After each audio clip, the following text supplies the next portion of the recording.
જય શ્રી કૃષ્ણ, જય શ્રી રામ. અન્નપૂર્ણા રસોઈ ઘરમાં તમારું સ્વાગત છે. ચાલો આજે આપણે વઘારેલી ખીચડી બનાવવાની છે. ચાલો આપણે જોઈ લઈએ.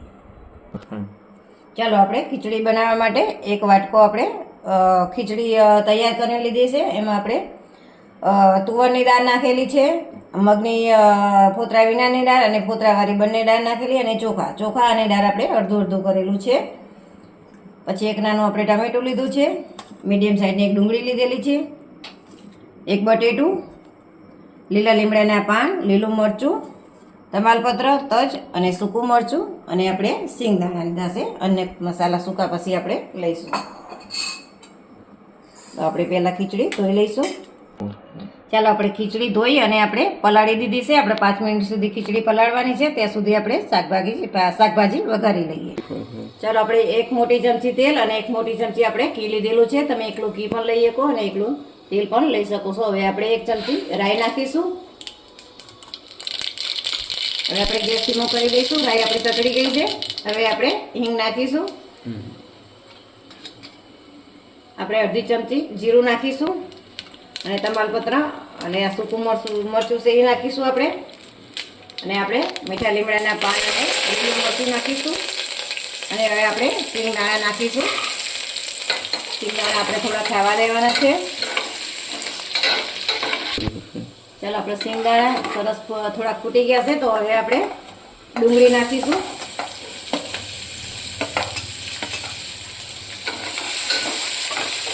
આપણે ડુંગળી થોડીક વાર થવા દઈશું. ચાલો આપણે ડુંગળી નાખી થોડીક વાર થઈ છે. હવે આપણે ટમેટા નાખીશું, અને હવે આપણે બટેટા નાખીશું.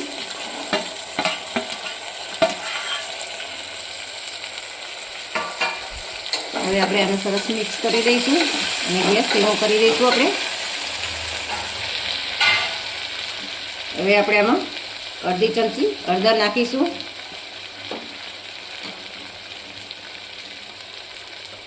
1 ચમચી આપણે લાલ મરચું નાખીશું, અને 1 ચમચી આપણે ધાણા જીરું નાખીશું.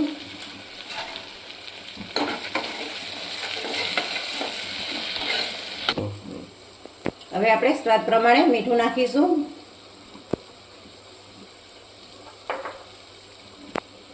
ગરમ મસાલો આપણે અડધી ચમચી નાખીશું, અને આપણે લસણ મરચાંની ચટણી બનાવેલી છે એ આપણે અડધી ચમચી નાખીશું. આપણે આ ચટણી બનાવેલી છે એનો વિડીયો આપણે આગળ મૂકેલો છે. તમે આ ચટણી કોઈ પણ શાકમાં નાખો તો એનો સ્વાદ 100 ગણો વધી જાય છે. હવે આપણે થોડીક વાર આને સાતરવાનું છે. ચાલો આપણા શાકભાજીમાં મસાલો સરસ પડી ગયો છે. હવે આપણે પલાળેલી ખીચડી નાખીશું. સરસ મિક્સ કરી દઈશું આપણે. ગેસ આપણે હવે ફાસ્ટ કરી દઈશું થોડીક વાર. આપણે ખીચડી પલાળી ત્યારે આપણે 1 વાટકા જેટલું પાણી નાખીશું. હવે આપણે બીજા 2 વાટકા પાણી નાખવાનું છે. આપણે 1 વાટકું ખીચડી કે એમ લીધી હોય તો આપણે 3 વાટકા આમાં પાણી નાખવાનું છે. આપણે 1 વાટકો નાખી તો ને બીજા 2 વાટકા આપણે નાખ્યા છે. હવે આપણાના 4 વિસલ ઉપર થવા દેવાનું છે. ચાલો આપણી ખીચડી તૈયાર છે. તો તમે આ ખીચડીમાં ગમે તે લીલા શાકભાજી તમે નાખી શકો છો. વટાણા, રીંગણા કે કોઈ પણ શાકભાજી તમે નાખી શકો છો. અને આ ખીચડી સ્વાદમાં બહુ સરસ બને છે. તો તમને આ ખીચડીનો વિડીયો ગમ્યો હોય તો લાઈક કરો, શેર કરો અને સબસ્ક્રાઈબ કરવાનું ભૂલતા નહીં.